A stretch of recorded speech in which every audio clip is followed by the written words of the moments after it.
नमस्कार. Yes news महाराष्ट्रामध्ये आपल्या सर्वांचे स्वागत. ढगेवाडीत ग्रंथराज पारायण सप्ताह सोहळा वर्ष 8वे. अध्यात्माला भक्तीची जोड. ग्रामीण भागातील एक आदर्श पारायण. वाळवा तालुक्यातील ढगेवाडी येथील जगद्गुरू ब्रह्मचैतन्य संत शिरोमणी तुकाराम महाराज यांचे वैकुंठवासी सद्गुरू तात्यासाहेब वास्कर महाराज आबा पंढरपूर यांच्या कृपेने ज्ञानेश्वरी पारायण व अखंड हरिनाम सप्ताह सोहळा शनिवार दिनांक 25 एप्रिल ते 1 मे संपन्न होत आहे. या पारायणाचे 8वे वर्ष असून ढगेवाडी येथील श्री हनुमान मंदिरासमोर मुख्य प्रवर्तक कैलासवासी चंपाबाई आनंदा काईंगडे यांच्या प्रेरणेने व कार्यवाहक श्री भानुदास रामचंद्र माने आबा यांच्या मार्गदर्शनाखाली होत असलेले या पारायणाचे व्यासपीठ चालक श्री हरिभक्त परायण नवनाथ महाराज कुंभार मांगले हे आहेत. भानदास माने यांच्यासह असंख्य माळकरी यांच्या उपस्थितीत हिंदूराव नरसिंगे सर यांच्या हस्ते अधिष्ठान पूजन झाले.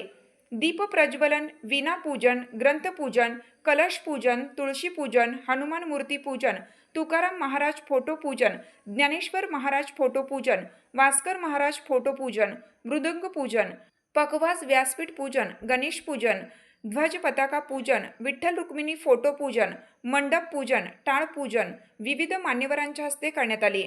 7 दिवस पहाटे 4 ते 6 काकड आरती, सकाळी 7:30 ते 11 ज्ञानेश्वरी ग्रंथ वाचन, दुपारी 12 ते 1:30 विश्रांती, 3 ते 4 नाटाचे भजन व हरिपाठ, सायंकाळी 6 ते 7 प्रवचन, रात्री 9 ते 11 कीर्तन तसेच पहाटे 4 वाजेपर्यंत संगीत, भजन, हरिनाम, हरिजागर नित्यनेम केला जातो. हरिभक्त परायण नंदनमाळी कुरळप, हरिभक्त परायण बाळासाहेब धर्माधिकारी इचलकरंजी, हरिभक्त परायण हरी कदम शिराळा बोरगाव, हरिभक्त परायण अशोक देशमाने पेठ यांची प्रवचन सेवा, तर हरिभक्त परायण भगवान महाराज माळशिरस पंढरपूर, हरिभक्त परायण बाळासाहेब धर्माधिकारी महाराज इचलकरंजी, हरिभक्त परायण शिवाजी पवार महाराज बाऊची, हरिभक्त परायण देवदास सुतार महाराज वशी, हरिभक्त परायण ज्ञानरत्न विनोद पोद्दार महाराज विटा, हरिभक्त परायण आचार्य श्रावण महाराज देवाची आळंदी यांची कीर्तन सेवा होणार आहे. तर शुक्रवारी 1 मे रोजी सकाळी गावातून भव्य पालखीचे नियोजन असून व्यासपीठ चालक हरिभक्त परायण नवनाथ महाराज कुंभार यांचे काल्याचे कीर्तन होणार आहे व त्यानंतर महाप्रसादाचे श्री ज्ञानेश्वर पारायण मंडळ ढगेवाडी यांच्या वतीने आयोजन केले आहे. याचा भाविक भक्तांनी लाभ घ्यावा असे आवाहन करण्यात येत आहे.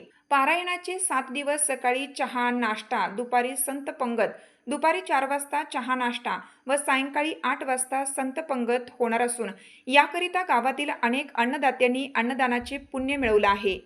ढगेवाडी एक छोटेसे गाव असून या पारायणाच्या पहाटे 4 ते 6 या काकड आरतीला शेकडो महिलांची उपस्थिती नेहमीच असते.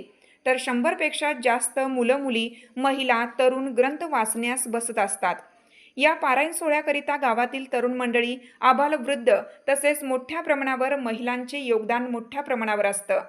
याकरिता अनेकांनी सढळ हाताने मदत करून पूर्ण वेळ सेवा दिल्यामुळे हा कार्यक्रम यशस्वी होत आहे.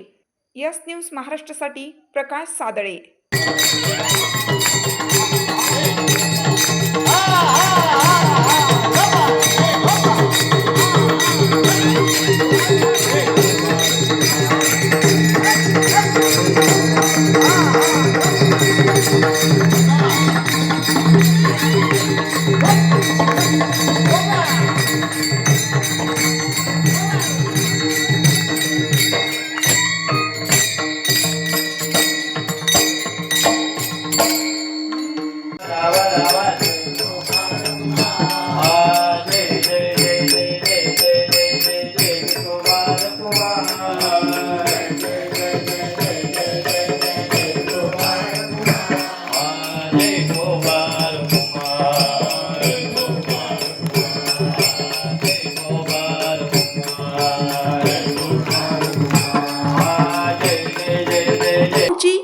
आमची यस न्यूज महाराष्ट्र चॅनलला लाईक करा व सबस्क्राईब करायला विसरू नका.